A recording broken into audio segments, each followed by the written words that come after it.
Another person, anonymous, oh my gosh, can I not speak?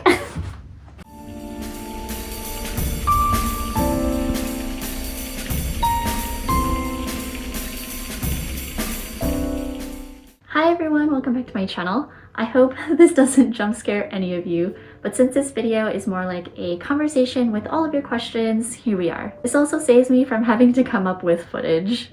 I already know this is going to be a longish video because I yap too much and there's a lot of questions, so let's get going. I'll start with questions from here on YouTube. So first question is, what was the first manga that you read and what got you into manga and light novels? It was so long ago that I started reading manga, but I do have a vivid memory of sitting on the floors of Borders, which shout out to those who remember that book retailer, and reading Alice 19th by Iwatase. And when I say a long time ago, I'm talking 2003, 2004-ish, because I bought this volume 1 when it was first printed in 2003, and this volume 2 barcode sticker says January 2004.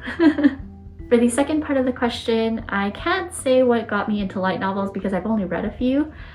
But for what got me into manga, it was anime. I started watching anime first as a kid. Those Saturday morning shows like Pokemon and Digimon, or Toonami after school at my neighbors with Sailor Moon, Dragon Ball Z, Yu Yu Hakusho, etc. The more I watched, the more I discovered and learned about the existence of manga, specifically Iwatase's Alice 19th, because I started watching her animes first, like Fushigi Yugi, and then wanting more, which led me to the Alice 19th manga, which doesn't have an anime.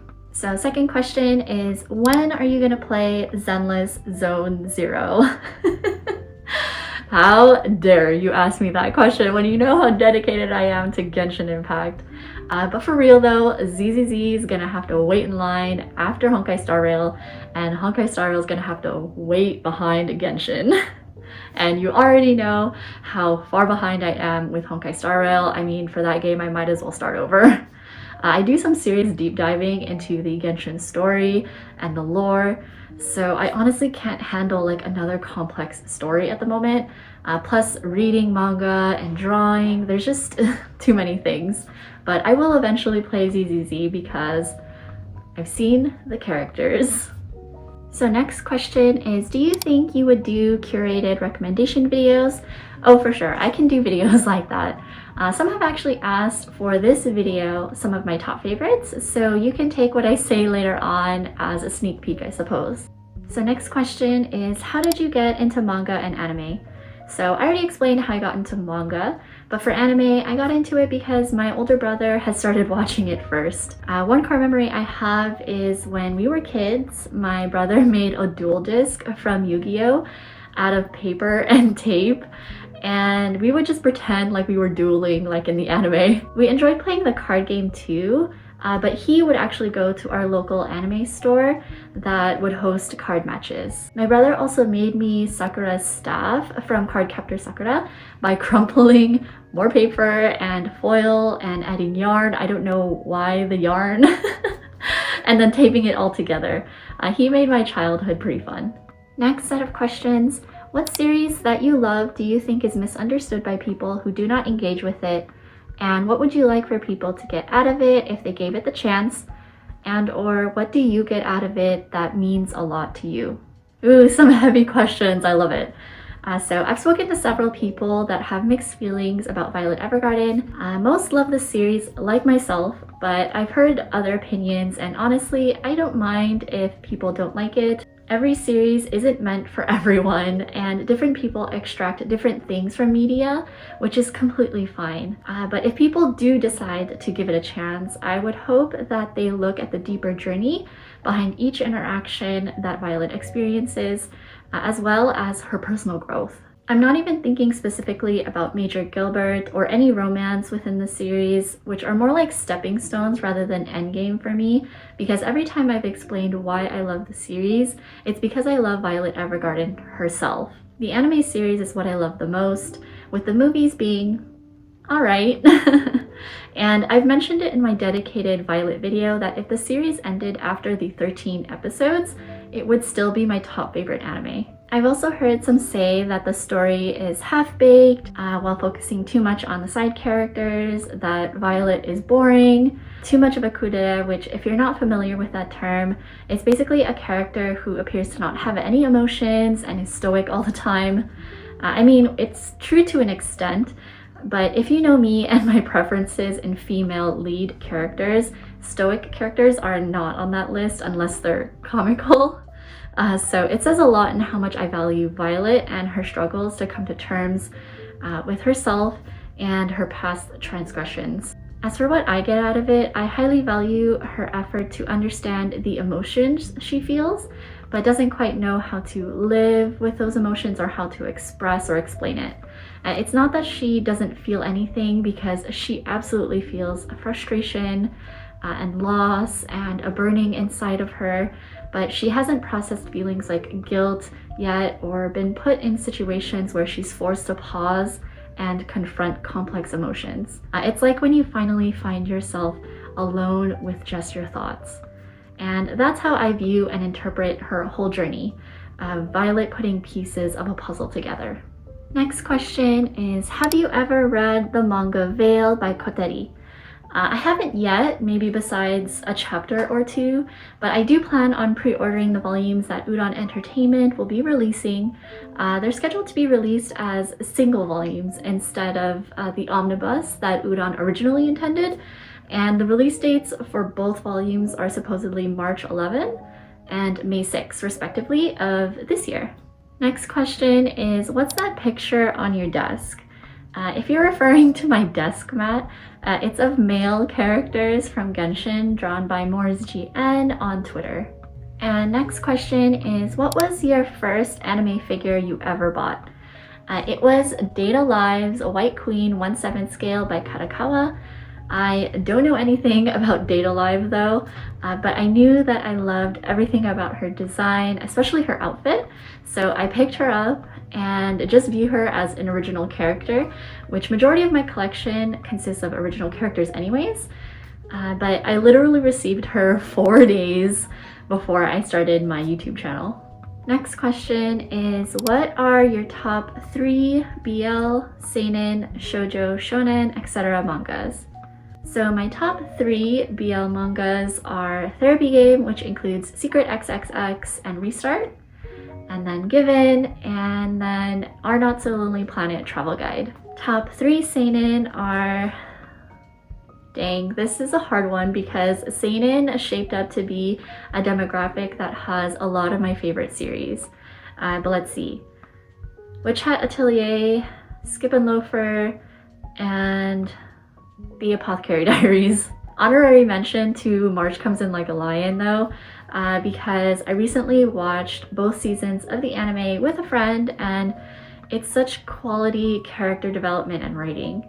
I'm still making my way through the manga, even though it's pretty one-to-one with the anime, but I'm currently on volume 6 and still loving it. And then top 3 shoujos are Living Room Matsunaga-san, Yona of the Dawn, and Colette Decides to Die.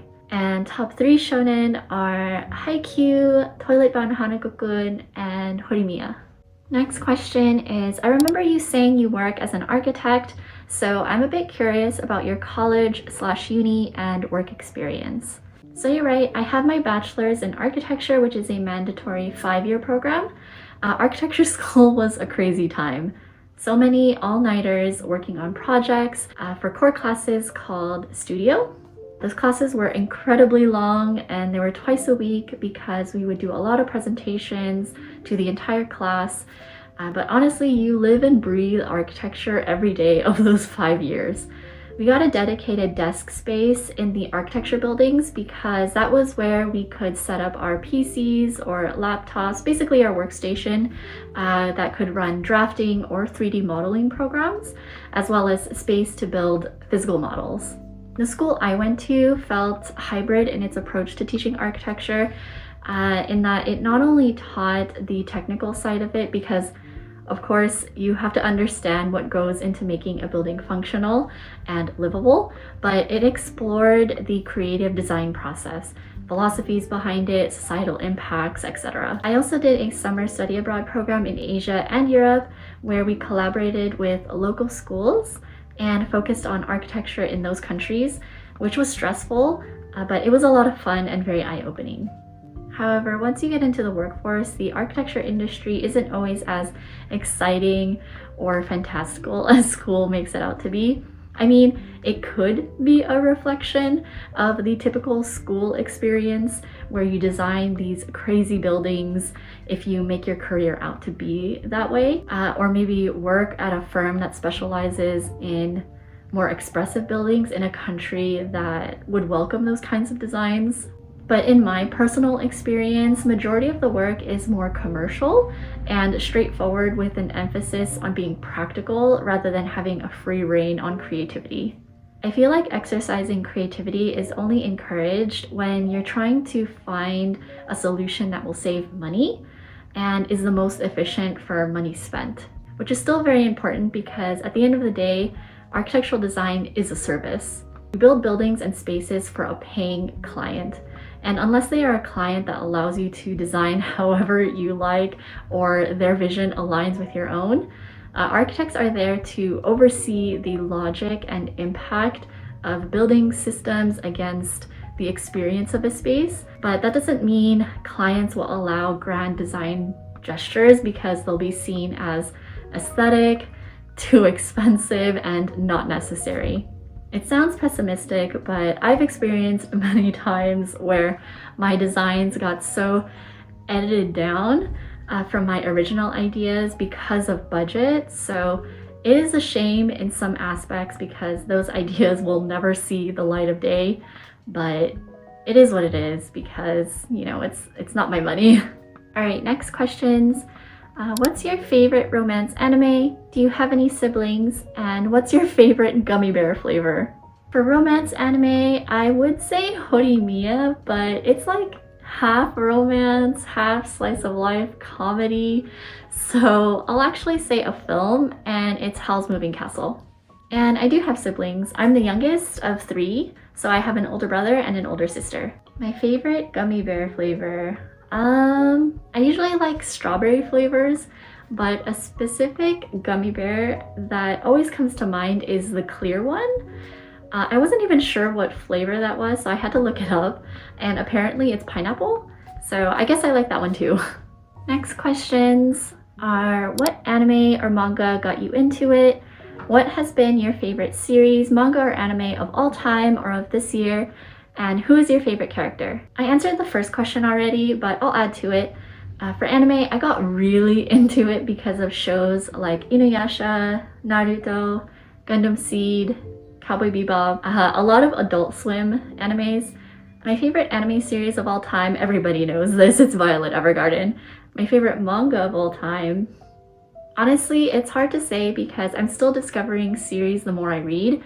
Like, for example, I read 40-ish volumes of Yona of the Dawn in early 2023, and it's in my top 3.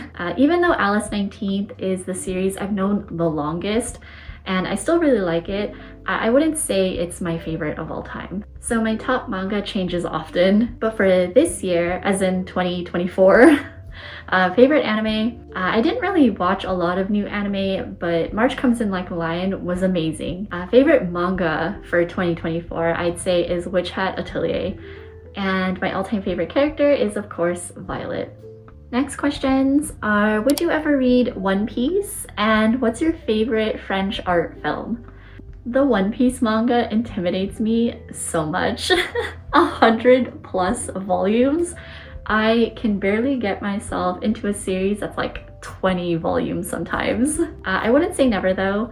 I feel like maybe I'll wait for the anime remake to get into One Piece. But I have some friends that are huge fans, and my brother is the biggest One Piece fan I know, since he's been following that series since the beginning, and it's the only series that he keeps up with to this day. I hear it from him often that he wants me to get into it, so who knows. As for a favorite French art film, I am so sorry to disappoint, but I honestly do not know any, and I'm not very knowledgeable with films. Next question is, please talk about your Japanese learning process, how much it took you to read a manga in Japanese, And another person on Instagram asked the same question. I'm sorry if it's misleading to anyone, but I do not know how to read Japanese. I'm Filipino, so I understand and speak Tagalog. I think because maybe you all see me picking up Japanese manga and doujinshi in some of my videos, but I usually get Japanese manga if I really like the series, but there isn't an official English print of it. As for my doujinshis, I use the Google Translate app to read them. I've only taken a semester of a Japanese language course, but I'd be so nervous if you asked me what I learned besides the basics. Next questions. What's your favorite snack to munch on while reading? Who or what got you into collecting? Any goals for yourself or your channel in 2025? And out of all the series you haven't read in your library yet, which one do you plan on reading first? So my favorite snack while reading would be chips. Any savory potato chips, I don't care. But I love Asian snacks in general. So specifically, I really like these hot chili with seaweed chips and the himemaru Japanese rice crackers. Second question of what got me into collecting. YouTube influenced me to become a full-on collector. Also discovering how to buy stuff from overseas. I had enjoyed manga already, but was reading it digitally. So seeing other people's collections online with the physical books and all the pretty figures, and then when I learned how to buy stuff directly from Japan, it was over for me. But aside from being influenced by other YouTuber haul videos, I would actually attribute a lot of my early collecting habits to some friends on Discord. I was on Discord a lot trying to make friends in the community. I didn't make a separate collecting Instagram until almost a year after I started YouTube, so Discord was where I first interacted with people. And seeing what they picked up and the websites that they shopped on had me browsing like crazy. It was wild. Anyways, goals for myself. I just want to find happiness. I don't say this lightly, but I've been having a lot of personal struggles with self-worth, but I'm trying not to give up and to keep going with the life and opportunities I've been given. Other than that, I want to get better at art and eventually compile a book of fan art. For this channel, I want it to continue to be fun for me so that I can give you all content that you can enjoy as well. Because I know that there are people out there that feel like they don't have anyone to talk to about their interests in their immediate circles, and so I try to make this a very welcoming space. And finally, the series I haven't read in my library yet, which I find it funny how you call my collection a library. Anyways, I plan on reading. My mood right now is telling me that I want to try reading My Son Ikoku next. I do have the entire series in the gorgeous Viz signature print. And last question from here on YouTube is, would you recommend the Atelier spin-off for fans of the manga? Absolutely yes. Please read Witch Hat Atelier Kitchen if you're a fan of the main manga series. It's pure slice of life wholesomeness with the Atelier. So if you really love the characters in general, you'll enjoy seeing more of them as they create some whimsical dishes. All right, onto the questions from Instagram. If you could only keep 5 single items in your entire collection, what would they be? This is so tough, oh my god. So first item would be my Myla Violet Evergarden Healed Pumps. I'd have to keep something violet with me. And there's that saying that good shoes take you to good places. Of course, these aren't Violet's actual shoes in the series, but they're designed after her, and I feel like they're the embodiment of her journey because she travels to all sorts of places, meeting all sorts of people, learning about their stories and more about herself. These are also in my shoe size, so if I ever decided to wear them, I could. Next items are all going to be autographed, and while I'm sure that there's monetary value in them, not that I'm planning on selling any of these things, I love that there's a memory tied to them and that the talent behind these items offered a personal signature. So next are my Ilya Kushinov art books. Here are his signatures. I met him twice at an art gallery where he was having an exhibition, and I also attended a small private workshop where we could all draw together, and he spoke on his experience as an artist. I really loved going to those because this was around the time when I started doing things on my own and for myself. I know the question is to pick a single item, so maybe I'll pick this one of his art books. These next items though, I'm totally going to cheat. I apologize to the person who asked this question because I just can't pick one. These are the signed shikishis that I own.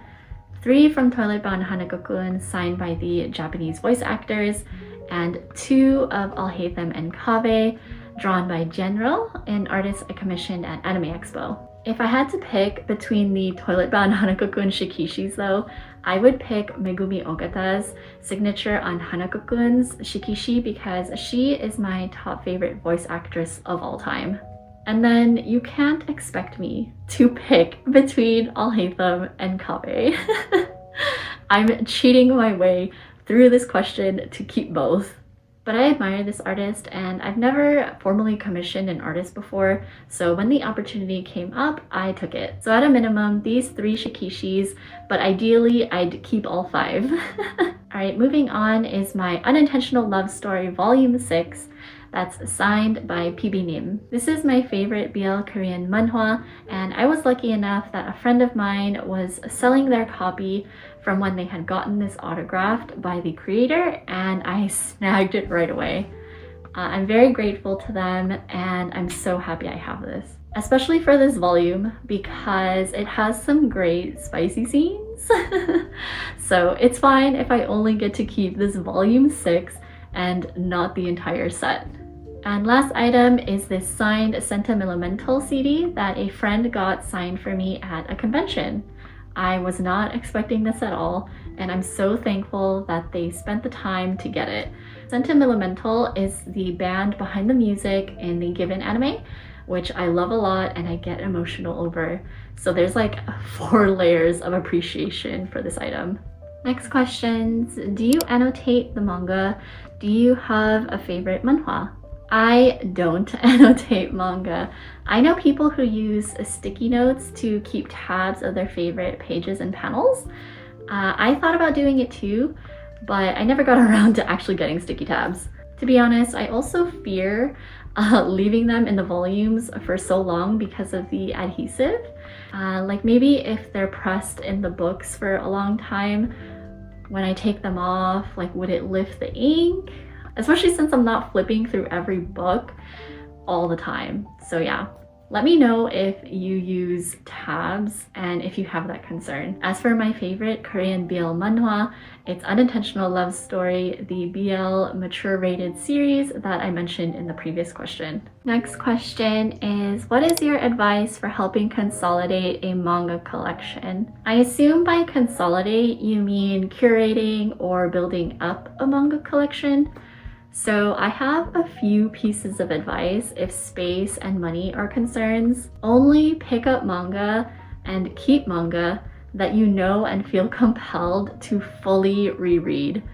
Physical manga is getting to be very expensive these days, so you need to be critical on what you get. Don't be completely swayed to buy what everyone else has bought, including whatever I say and whatever I recommend. You do not have to listen to me.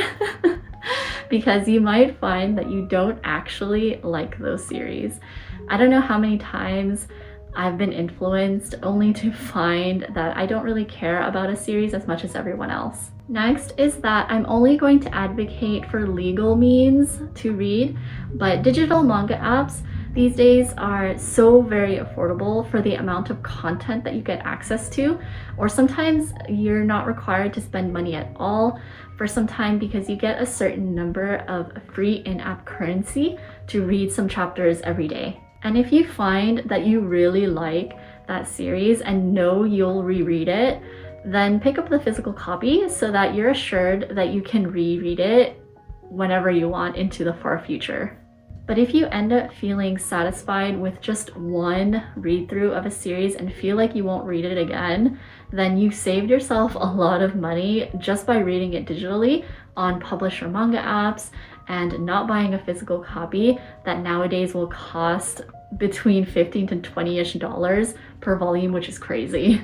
You'll also save time from having to make space for housing your collection, and you also don't have to worry about reselling your volumes that you probably might feel like letting go eventually. And lastly, this is still related, and it's not to be afraid to let go or pass on a series. The more we read, the more we get to know what we enjoy and what we don't. A series that I liked 5 years ago might not hit the same now because maybe I just read something more recent that's better. So keep the better series in your collection. Same thing might apply to those nostalgic series. Of course, if it has a deeper meaning for you, then keep it or get it. But don't apply that to literally everything. For example, I've kept this Fushigi Yugi Volume 1 since the early 2000s. The series is average to me now, but it's probably one of the biggest pieces of nostalgia that I have in my collection, so I kept it.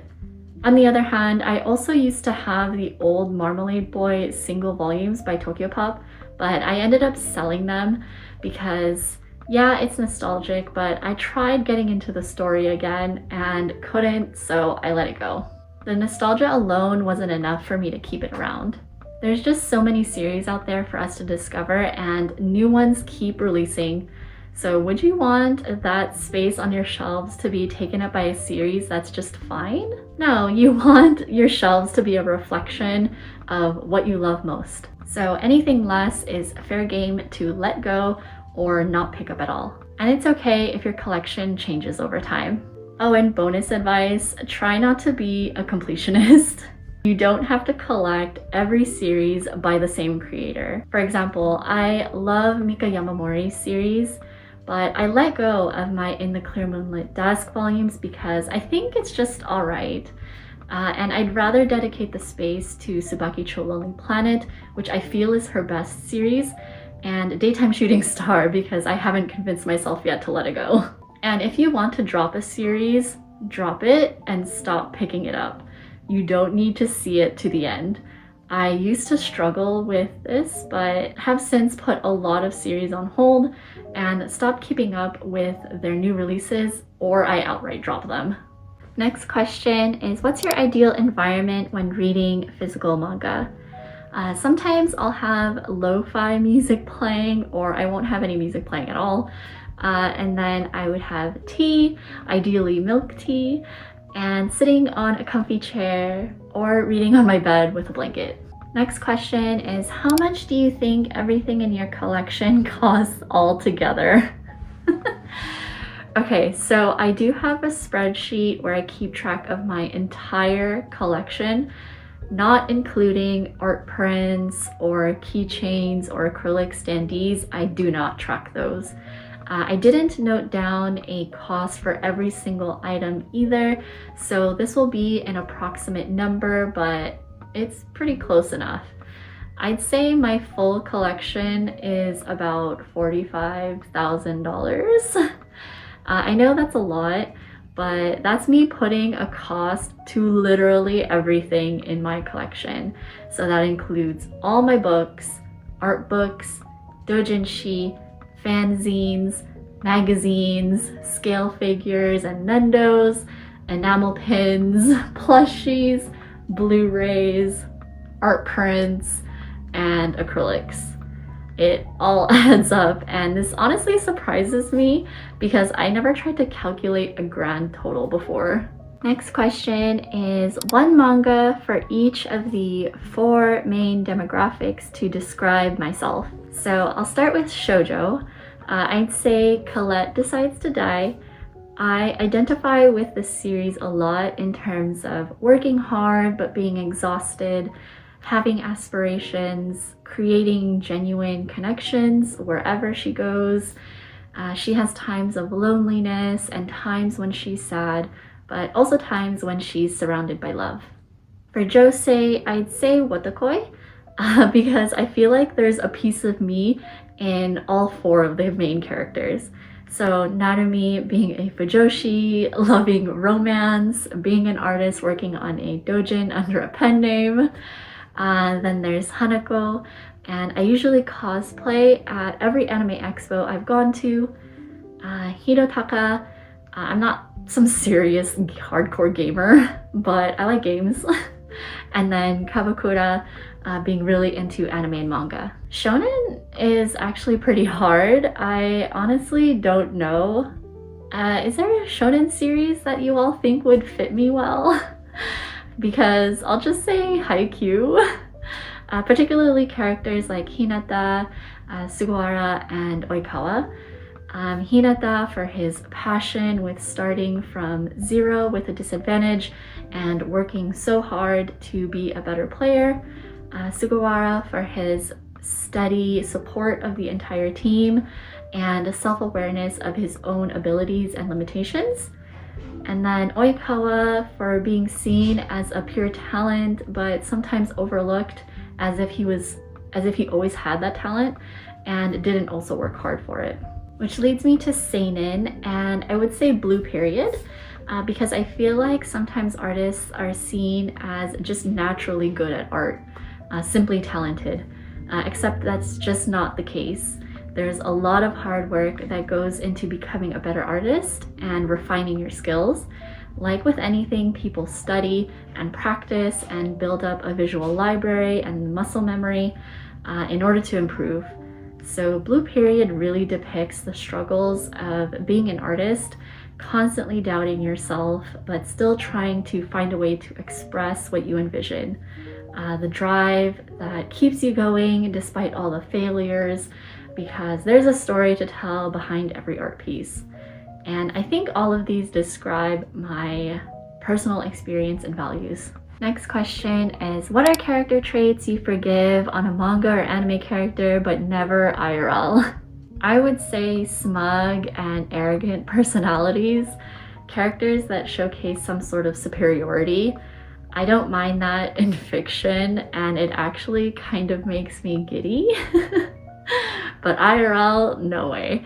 I would roll my eyes at that because I value being humble, open-minded, or at least knowing that things aren't always about you and there are other perspectives out there. Another trait would be those that aggressively communicate. I overlook that in media because it's a dramatization, I get it, but aggressive communication in the real world is a surefire way for people to not listen and shut down when they're approached that way. That kind of goes hand in hand with being forceful. We all know the rough or wrist grabs and pushing against the wall scenes to make a point. Again, it's for drama, but IRL, that's harassment. Next question is, were you into other games before playing Genshin? I was super into Animal Crossing New Horizons. The only other Animal Crossing game I played before was Wild World, but New Horizons was, gosh, I was a fiend for that game. I think I put over 1,000 hours, like 1,000 total hours, mostly because of the terraforming feature. I redid and flattened my island maybe 3 or 4 times. I liked watching island tour videos on YouTube and Twitch, or finding inspiration on Pinterest and Instagram. I also spent a lot of time island hopping for my villagers, hunting for specific items, and playing with friends. Other than that, I played Dead by Daylight, Goose Goose Duck, like party games with them. And I also played some Final Fantasy XIV, the critically acclaimed MMORPG. I played all of A Realm Reborn and a part of Heavensward. I want to say I'll go back to it, but MMOs make me so nervous about being terrible at the gameplay and mechanics. I loved all the cosmetic stuff though, and being a Dragoon was the best. Next question is, what's your favorite read from November? Colette Decides to Die, 100%. I binge read 14 volumes in less than a week, which is something I rarely do these days. Someone sent me a question through DM and asked, since when did you open your account and why? Another person anonymously asked this question too, of what got you into content creation. So I started this YouTube channel on January 30, 2022. But back on January 2021, I was talking with some friends about Horimiya and how nostalgic it was in terms of being a youth. Before this, I hadn't really been watching anime or reading manga, and it was so long since I had consumed anything of the otaku nature, but I decided to check Horimiya out and I fell in love. I ended up collecting the volumes and reading the entire series. From there, I found Mangatama's YouTube channel and the manga community on Discord. I wanted to find a space that I could fit in where I could talk about all sorts of series I was discovering and catching up on all the years I hadn't been in the anime scene. I was building up my collection, dug through manga I collected as a kid, and decided to make and share videos. And these questions were sent through NGL, so they were anonymously sent. How do you order through websites like Zen Market? I included in an old video how to specifically navigate and order stuff using the Zen Market proxy service. I also briefly explained the process and other features in my room tour video. I rewatched those clips and they're still relevant, so I've linked those videos in the description. Next question is, if you could pick one manhwa or manga to be licensed in English, what would it be? For Korean manhwa, I really want Unintentional Love Story to be licensed in English. Please, please, please. But for manga, I think one that would be very meaningful to myself and several of my friends if it got licensed in English would be Our Happy Hours. It's a heavy drama one-shot with triggering content, but it was so impactful and explored a lot of topics like feeling like there's nothing left to live for, confronting a past and its consequences, regret, redemption, forgiveness, etc. I would really love that in my collection. Next question is, how do you budget for your manga and Genshin collections? Okay, this is gonna sound bad, but I don't really budget. Instead, I've become more critical of what I pick up. As I mentioned before, I don't continue every ongoing series that I have on my shelves anymore. Many I've dropped or are considering dropping. Same goes for every new series that piques my interest. I used to have manga coming in every other day or a box every week. Nowadays, I probably only have 10 volumes or so within a couple months.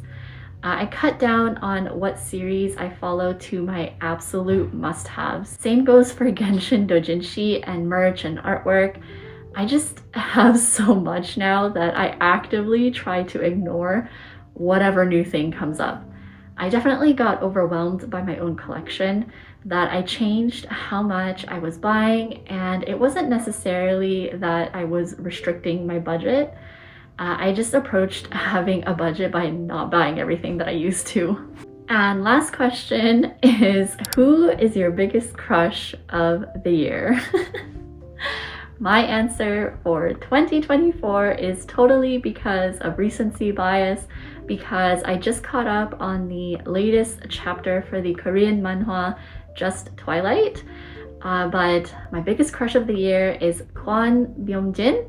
I don't know if I'm saying it correctly, his name, but I seriously can't get over him in a suit. You can catch me browsing the creator's Instagram page for the post of him. Alright, that's everyone's questions. I hope I didn't miss any, but thanks so much for watching and listening to my long-winded answers. I hope you had a lovely, peaceful, and healthy December, and that it continues into this year of 2025. That is so surreal, 2025.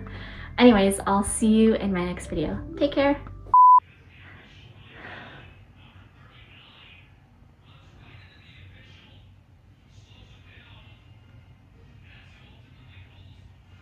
I'm trying to film.